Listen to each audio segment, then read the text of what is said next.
Hello, everybody. All right, let's share screen. I shaved my mustache, too short. My girlfriend's very mad at me, and I have to grow it back. Okay, all right, slideshow.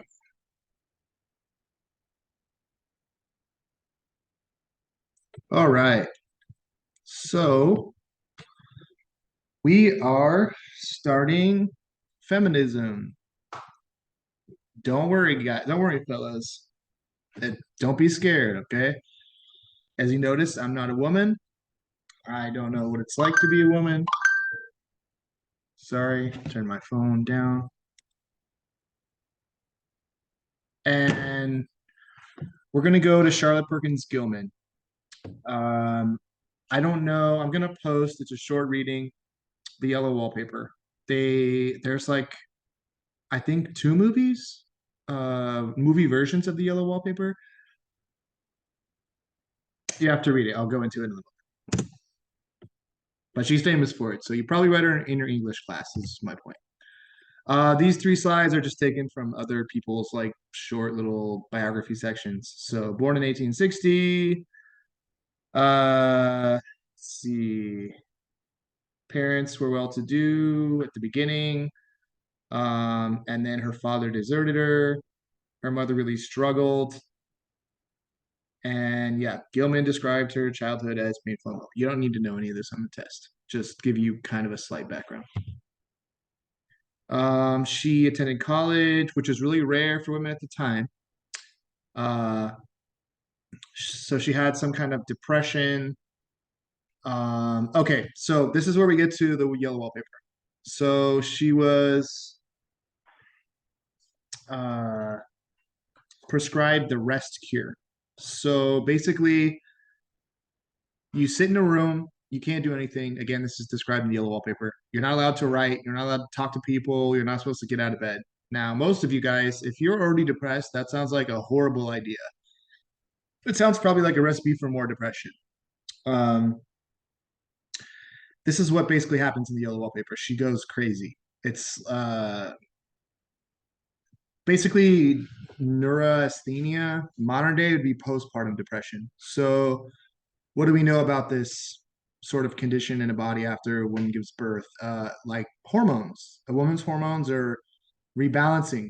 Her body went through this trauma. There's a lot of cultures in the world that do different things to prepare women for birth after the woman gives birth. In Chinese medicine, which is my background, if you guys remember, a traditional way is a woman stays in bed for a month and gets these sort of like super nutritious soups with herbs. And if there's some cases like they won't brush their teeth, they won't go out and have the wind touch their skin, particularly the neck area. Certain traditional, like, it's kind of in the extreme. I think less and less people do this, like probably maybe in the countryside areas, but I don't even know if it still happens much these days. But the belief is like a woman's personality can permanently change if they don't take great care after they give birth. But in our culture, in American culture, you're maybe some women go to work the next day. I've had some classmates bring their babies to school like 2 days after they give birth. So whether you believe that it's really important to take extra care or not, there's great hormonal changes. So it, in this it's called neurasthenia, but now we call it postpartum depression. So it's not an uncommon thing. So she was prescribed this rest cure. It didn't work. And okay, I forgot that she committed suicide. That's kind of depressing. Okay, don't think about that. Think of the yellow wallpaper, and I'm going to tell you a lot of positive things about Charlotte Perkins Gilman. Okay. Okay. So cool thing. A lot of writings, a lot of it said in the first couple slides she had some college. Again, this is like not the norm at the time. Um, lot produced a lot of writings. We on the next slide. on the next couple slides after this. Women in economics. She presented papers. She was like very socially active in helping people. Uh, Refused to call herself a feminist. This is first wave feminism. So it's like a lot of movements when they're first forming, it's like the historians that give them a name. Usually people are involved in some kind of civil rights struggle, and then it's classified later. But here we see waves of feminism. So we know women's suffrage, like women couldn't vote, property rights, political candidacy, and these are all the first wave is like the struggles of middle class, upper class white women. So these are people who could afford, if you can go on strike at that time, you have money, right? Otherwise, if you work at a factory, I mean, even there, I don't even know, there's like hardly any union power at that time. You could get shot and not paid, and your life could go very wrong. So we have this first wave, and again, different, feminist scholars will classify these in different ways. But here's just one person's second wave, 1960s, so around civil rights, reducing inequalities in the workplace, reproductive rights, um, different areas. This is where we're starting to see women in different um, sort of races. And we're going to go over next lecture, race is a social construction, but let's just say women of different colors, black, brown women are getting more involved. And it's starting to go across the class divide. It's not just middle and upper class. So as the waves kind of continue to unfold. So third wave, 90s, 2000s, individualism, diversity. Fourth wave, sexual harassment, assault, misogyny.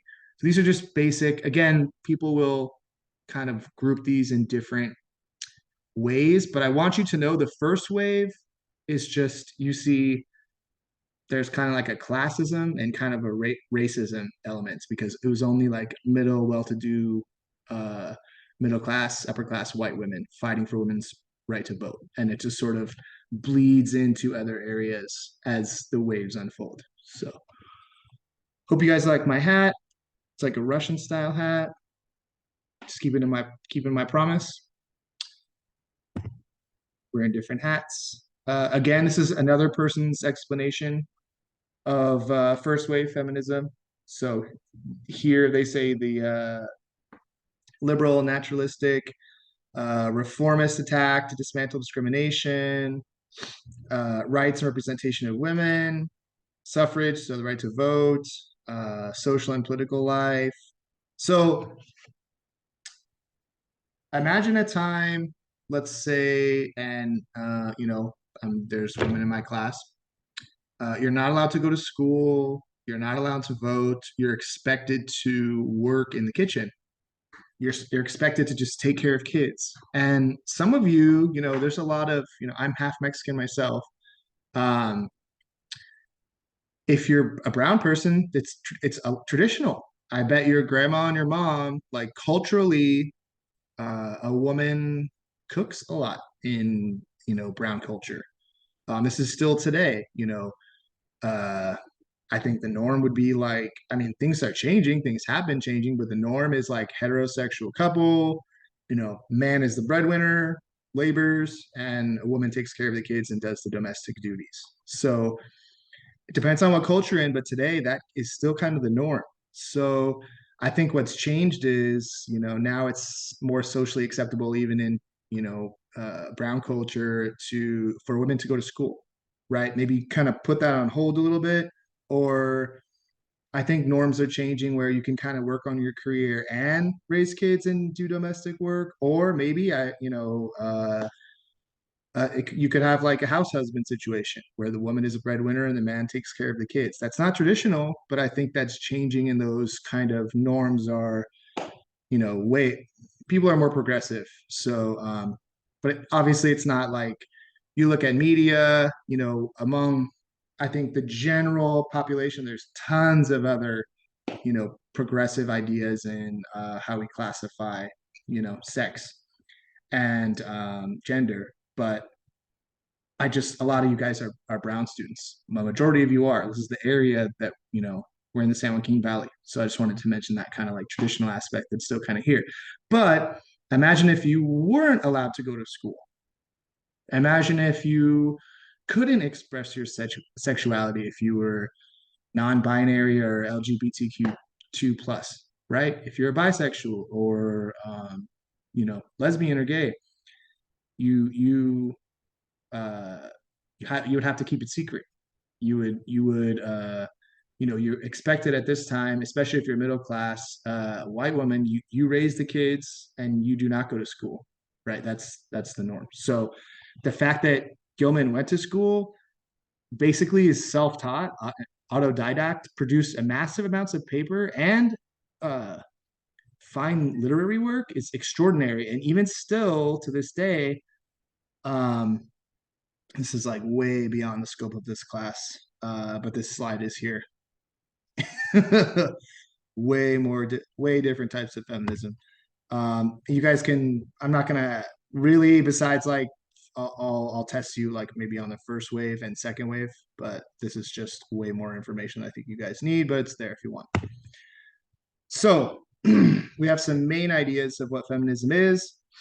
Now, some of you might think, these are just some arguments. I think of what's like perpetuated in popular media, or maybe some things you heard, or maybe if you're a guy already off the bat, you're like scared, like, I don't like feminism. So claim equality for all women, equality for all. Women are not superior to men. Feminism doesn't say women are superior. I enjoy being a mother and wife. I can't be a feminist. Yes, you can.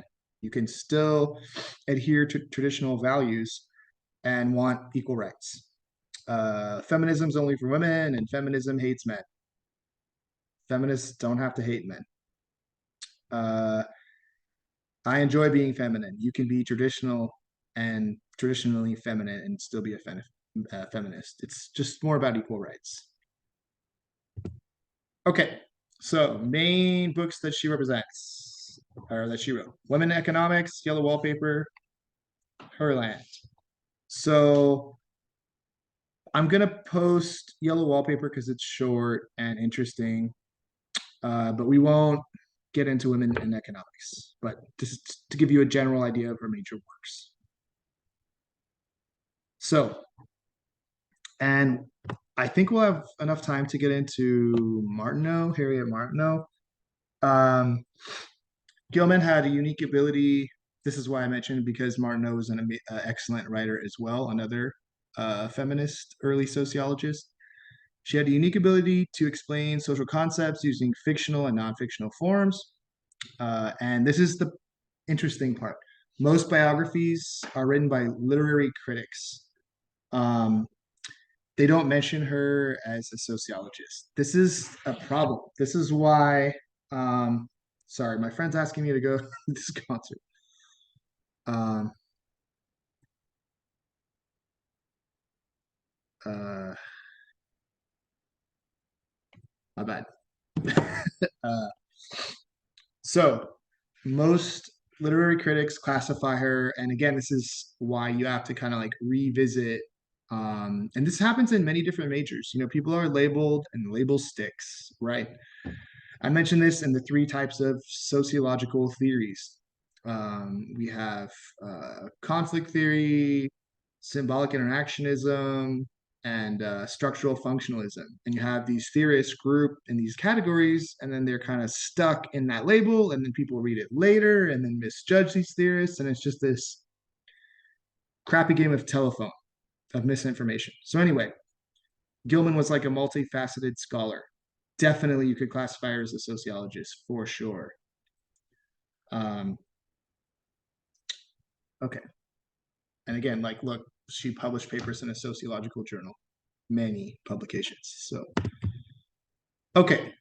Her three challenges: analyzing past patterns to live realities of today, her forward thinking critiques, viability of her social framework. So, an interesting thing she wrote, and she talks about this more in Women in Economics, is the family as the core social institution. This institution is strong and it provides barriers to people understanding it due to social conditioning. This is perfect. This is what we call the sociological imagination, right? It's questioning the everyday. It's questioning the things we take for granted. It's right. Uh, History plus biography, We have this concept from Mills, and Gilman focuses on the family, right? So, of the themes of her writing, society, family, marriage, and children, she believed patriarchal thinking dominates. What's patriarchal? Just a hierarchy with men, kind of at the top and then having most of the power. Dominates the family social pattern and prevents the family from engaging in improving the social good. However, if the family unit's modified, it can contribute to changing society for the better. So, this is easy to understand. You, as a student, how many of your hopes and dreams and fears are, influenced by your family? Is it your dad or your mom or your grandparents? These little critiques, these little suggestions at family events, Christmas and Thanksgiving. Why aren't you married? Why don't you have kids? Why don't you get this job or that job? Why are you dressing like that? Comments and comments. And I know every one of you, in one degree or another, have to deal with this, right? It's your family that's influencing you. And subconsciously, even if you ignore them, even if you don't talk to your family members, your personality is made up of like the trauma that your family did to you. So, for better or for worse, it kind of shapes who you are. Okay.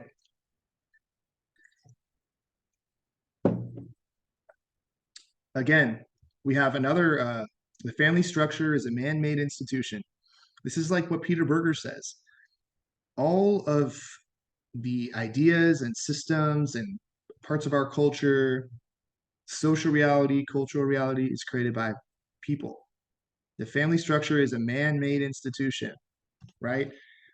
Since the beginning of time, there wasn't just a husband and a wife and two and a half kids in a house with a white picket fence. Okay.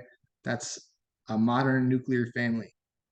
There have been all kinds of family arrangements throughout history: tribes, matriarchal, patriarchal, grouped together, polyamory, um, single husbands, or not single husbands, single fathers, single mothers, grandparents raising kids, tons of different relationship structures.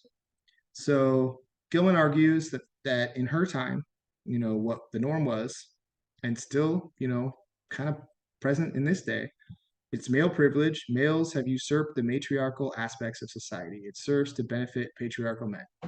Two main social factors affect the home: material aspects of society, the role of women in society. So she questions our ideas of family, status, kinship. She says that women in rural areas are particularly vulnerable because they're isolated. And if they adhere to more traditional values, are more dependent upon a breadwinner husband. Gilman questions money dependency and the institution of marriage as a problematic practice. In evidence, she points out the fact that most women take on male surnames and gain social benefits from this. Here's another, personal example.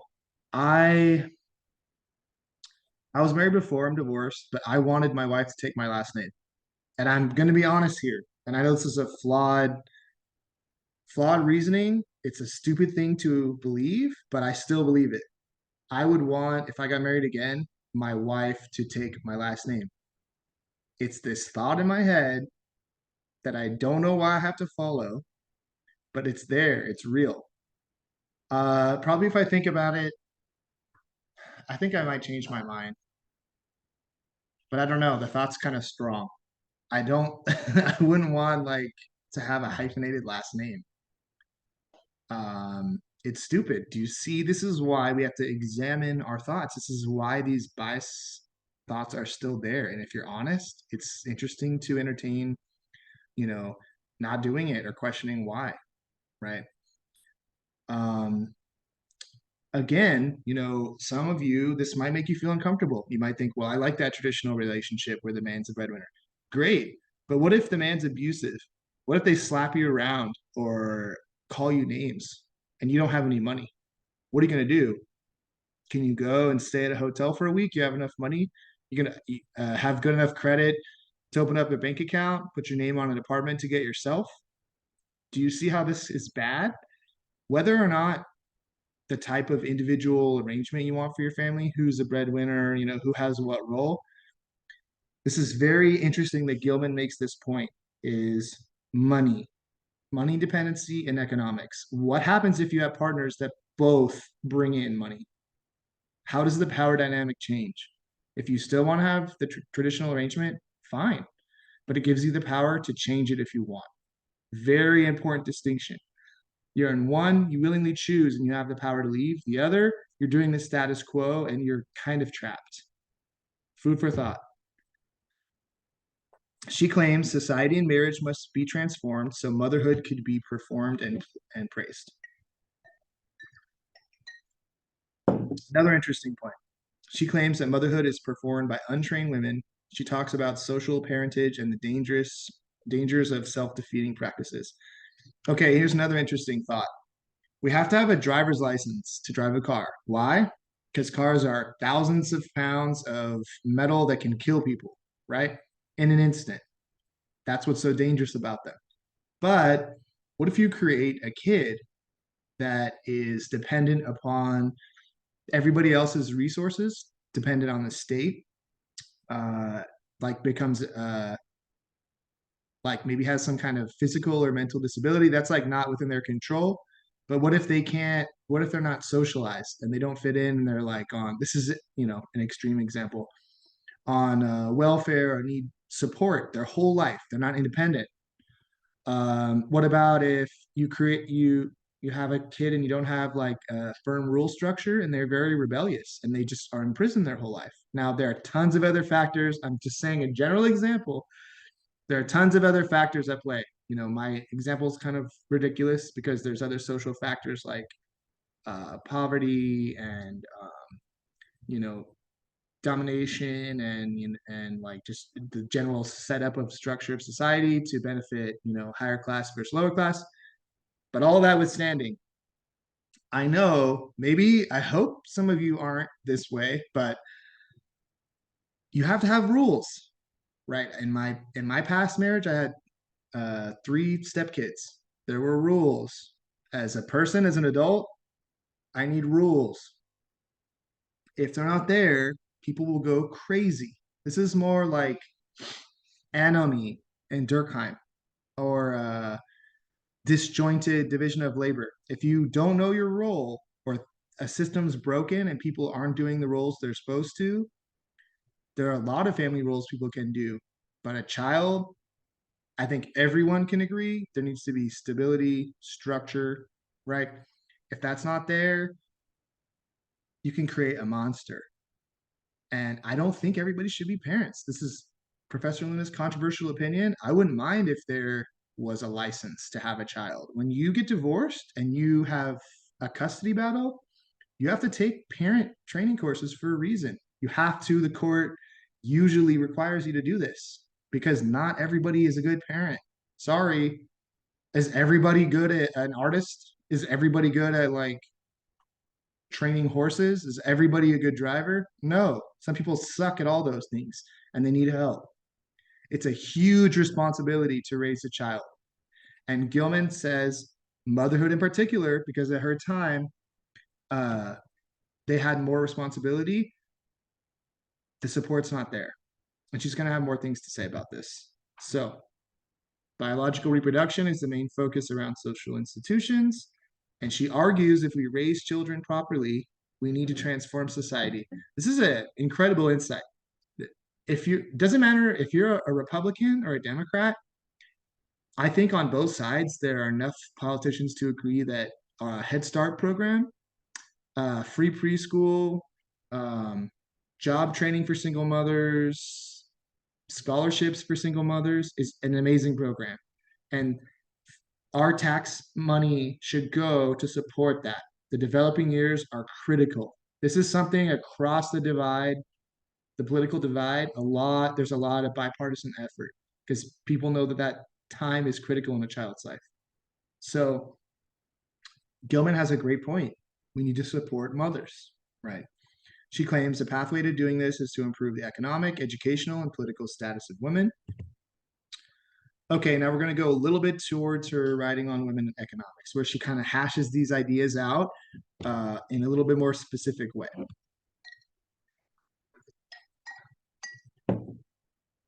And you might think of some of my ideas that I argue it are extreme. I don't.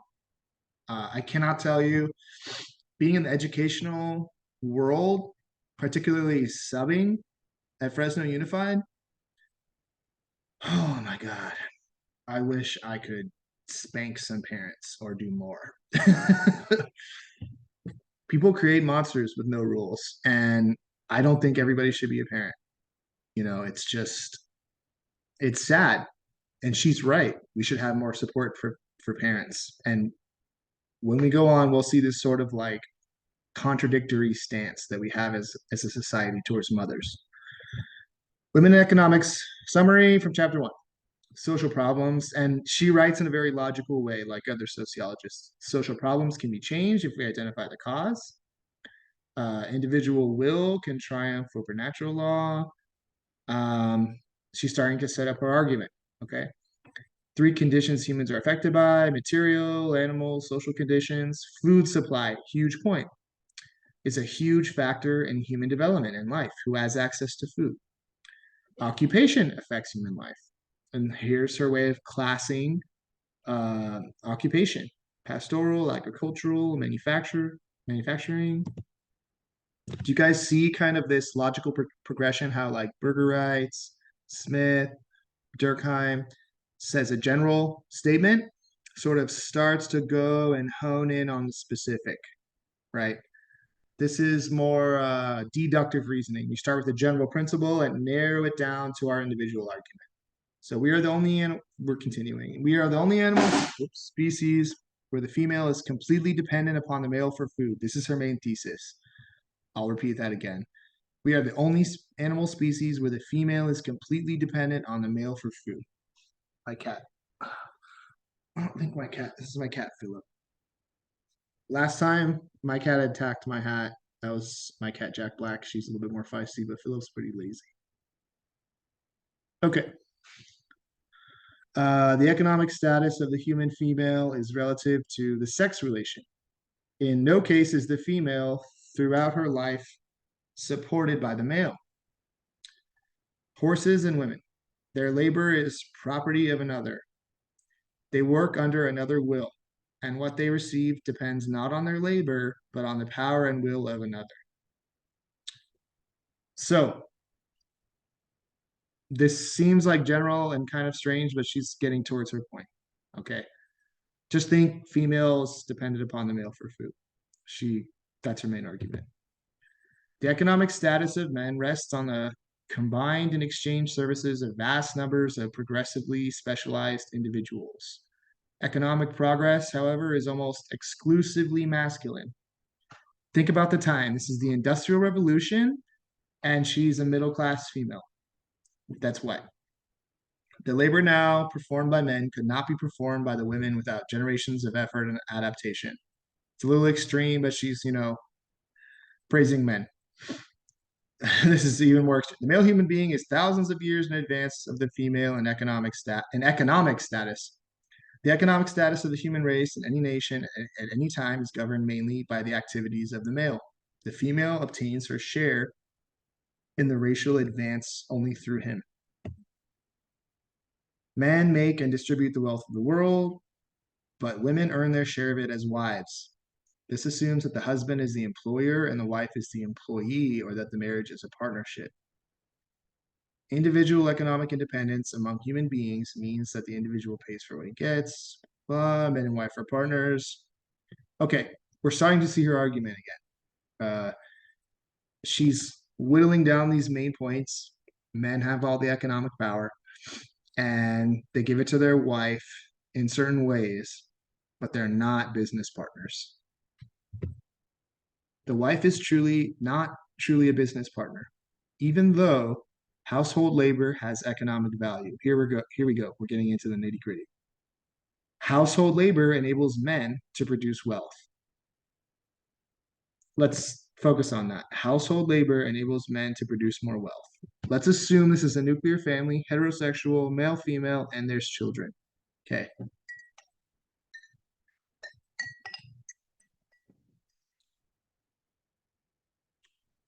How would you put a value on your children being raised, right? Let's say, again, traditional relationship, the person that takes the traditional motherhood role. How much money would that cost? Let's make two extremes: bad mom, good mom. Let's just say, I don't think anybody chooses to be a bad mom, but let's say you have the choice between a cheap daycare, bad things happen there, or an expensive daycare, and the kids that graduate from there are functional, smart, healthy. How much truly is that to someone? Most people would argue it's priceless because that's your child, that's their formative years, and every human being should deserve that, right? But this is not always so. And women do not get compensated for this, it's just expected of them. In addition to raising children, there's the household labor, domestic labor. Household labor is a functional duty, not employment. Even if wives were paid wages for their household work, this doesn't amount to much. Okay, so we have an argument here. If there's an economic imbalance and we admit the mother has a role that's priceless, opportunities for your child, structure for your child, good food for your child, clean environment for your child, support in your child's education, right? A priceless role of motherhood plus all the other domestic chores, laundry, dishes, maintenance of the house, cooking, all, and add more. How do you compensate a woman for this? And she says there's a solution, or let's work this out. Do we pay them? So how much does a babysitter make? Not much. How much does a maid make? Not that much. Even if you paid what your wife, and again we're assuming traditional roles, a wage, it's still not fair. And also, uh, the solution is okay. Here we go. We're going to get into that. Is it believed that it is a woman's duty to do household work? Then how do they earn their living? Most people say it's motherhood. If motherhood is an exchangeable commodity, then the quality and quantity of motherhood should be reflected on their pay. So, do good mothers make more? Do kids who have high test scores, do well in sports, who are more socially popular get paid more money? No. Motherhood bears no relation on economic status. You could have a kid from a low class, middle class, upper class. They could be a turd in any class or good in any class. Probably a lot easier for a kid to be good in upper class because they don't have to worry about eating or getting shot walking home from school or getting a tutor. Um, but they still could have horrible, parents who have an unstable social environment, right? So here's what she's saying also. Society claims to value motherhood. Think about this in your life, at your church, among your peers who are mothers. Being motherhood is supposedly sacred. So, what do you get in return other than the joy of raising your child? That's great. Why don't you get in with something more material? Well, would that be morally right? This is the confusion. This is kind of the conundrum. If we say you should get a wage, it kind of degrades what motherhood is, the like sacredness, right? But then you have all kinds of problems because there's a hierarchy. There's some people who are better at being a mom than others, right? It's with anything. Everybody can't be good at everything. There's obviously levels of skill. And I would say simple things like time management, again, assuming traditional relationship. Maybe somebody else has like a traditional environment, they learned how to cook or, manage domestic labor better. But this isn't the case for everybody. And my family, my parents on my mom's side are middle class. For the time, they're like being like from an Irish immigrant family, Irish English. my mom and my aunt, like, well, my mom more just didn't really have a lot of, wasn't good at the domestic life, right? We kind of had to like, it wasn't just my mom, it was my dad too, but we kind of had to like fend for ourselves as kids. It doesn't mean this kind of skill isn't guaranteed. Sorry, I'm not being to be insulting, but not everybody's a good mom, just like not everybody's a good dad. Just reality, I would argue. Okay, so, and she's making us think of these uncomfortable questions. These, again, this is sociology, this is science of the social world. We're going to ask these uncomfortable questions. So, again, she asks us another uncomfortable question. So, if a wife can't produce children, should a man just dump her? Or should a mom be paid like or looked at as like a CEO and given payment? Like these make people feel uncomfortable. She, Gilman argues motherhood is not a trade. It'd be degrading for wives to be paid for housework and duties of motherhood. And some people argue motherhood makes women unfit for economic production. Like it's hard to raise kids and go to school. Some of that's the situation of some of you. It's a very hard task. Is it right that she's supported by her husband? Therefore, we can admit that a woman is supported by her husband. And she says, again, this is the 1800s. This is a white middle class woman. The female of genus Homo is supported by the male. Because of her maternal duties, the human female is said to be unable to get her own living. And she starts to like compare other situations in the animal world. A queen bee is committed solely to motherhood and is waited on by female worker bees. Does motherhood render a woman economically useless? No, a mother works the hardest. Women work harder than men, Gilman argues, and not just in maternal duties, but in manual labor. The human female is in an ironic position. She is a mother, works extra. This should provide her with economic independence, but she is denied independence because motherhood prevents her from working. Now, do you see this contradictory idea? If motherhood is so sacred, why aren't women rewarded for it instead of just expected to do it? Again, if motherhood is so sacred, it would hold women up in our society. They would have like material, some kind of like status, special privileges, which probably would include material reward, but that's not the case. So therefore, motherhood's not special. We just say it is what Gilman's getting at. And it's an argument used for women trying to better her economic situation by like going to school. Think in the early 1900s. I mentioned this in class. My ex-wife's family, her grandma's one of the first women in the United States to have a PhD in physics. Imagine in like the 1920s and 1930s, you want to get a degree, your kids are old enough, you still do the domestic duties in your house, you clean, you cook, you still help kids with their homework, all that.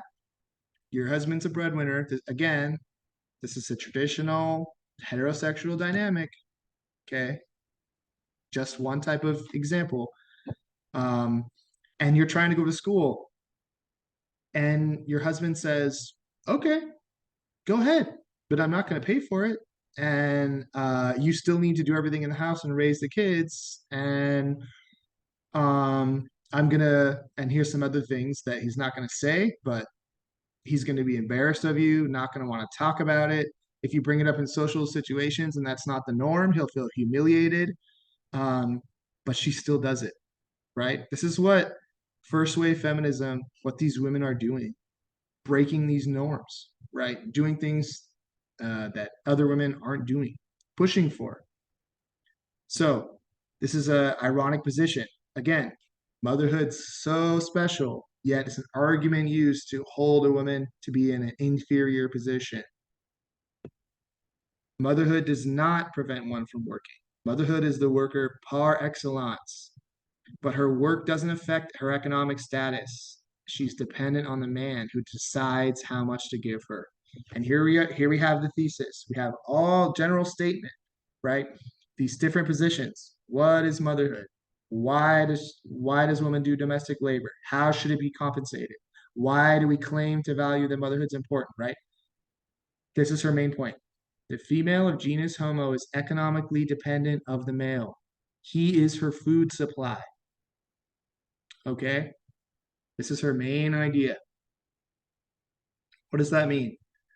A woman does this work, does this supposedly sacred duty, and gets no benefit other than some kind of subjective, intrinsic benefit of the job itself. She gets to feel like she's a good mother. But if her situation is bad, if the husband's abusive, if the husband cheats on her, if the husband, is just a horrible person, what does she have to protect herself and her children? Nothing in that time. Okay, so now we're going to go to the yellow wallpaper. What is this? So we mentioned that Gilman had postpartum depression. Okay, again, a woman has a baby. I don't know what that's like. I'm a man. Um, Maybe I have some women students like, you don't know what it's like. Sorry, trying my best. Hormones are out of whack. Men have hormonal cycles too. It's just not talked about. Testosterone cycles. But anyway, this is about feminism. Uh, so she gets depressed in real life and writes this story about the bed rest cure. So in this story, the main character is in this mansion for the summertime, and her husband's a doctor, and she is diagnosed with depression and hysterical tendencies. Again, the situation of medicine at this time is fucking crazy. You had lobotomies, someone sticking a metal like object in your eye and like tapping it and like damaging part of your brain so that maybe you're like barely aware person because your brain is damaged. There's like medical practices of removing a woman's teeth because maybe they thought the bacteria from the mouth would go to the brain and cause like postpartum depression. Not a good time to go to the doctor.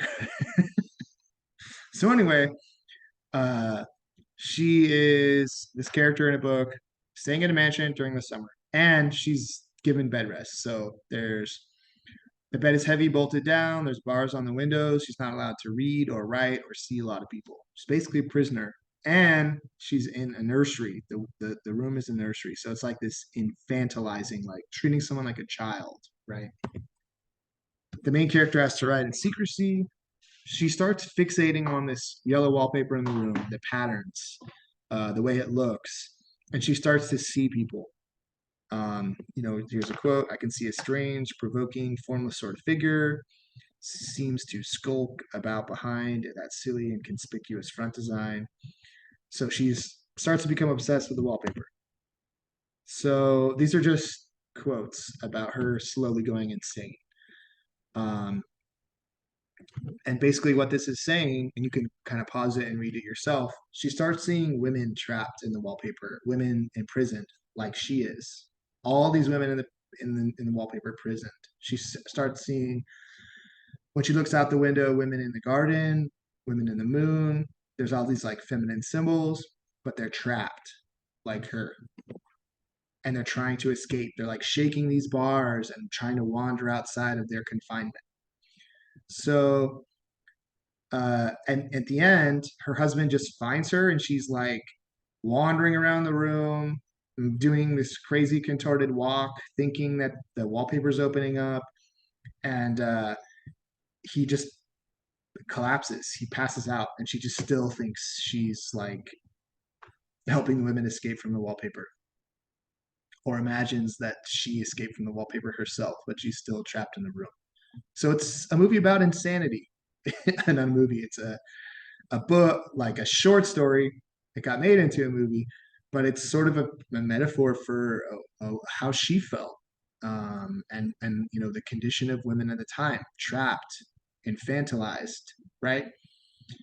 And you see these in other countries and other cultures where women's rights are taken away. Like you can't have a driver's license. that's just below you. You know, you need men to take you around and we'll drive you around. Oh, you don't have to go to school. That's too much trouble. You know, just take care of things at home and you'll be fine. You don't need to go to school. You don't want that. That's too hard and confusing and stressful. You know, let your husband take care of you. You see these like infantilizing arguments, like basically arguing that it's for your own benefit, but it's also to kind of trap you and treat you like a child to where you don't have independence, right? It's kind of the world she's living in. And that's the last slide. Okay. So I'm gonna post the yellow wallpaper. I hope you read it. It's really short. This is again an example of first wave feminism, and also I'll write when I post the ideas I want you to focus on, and that's about it. So stop this. All right. See you next time.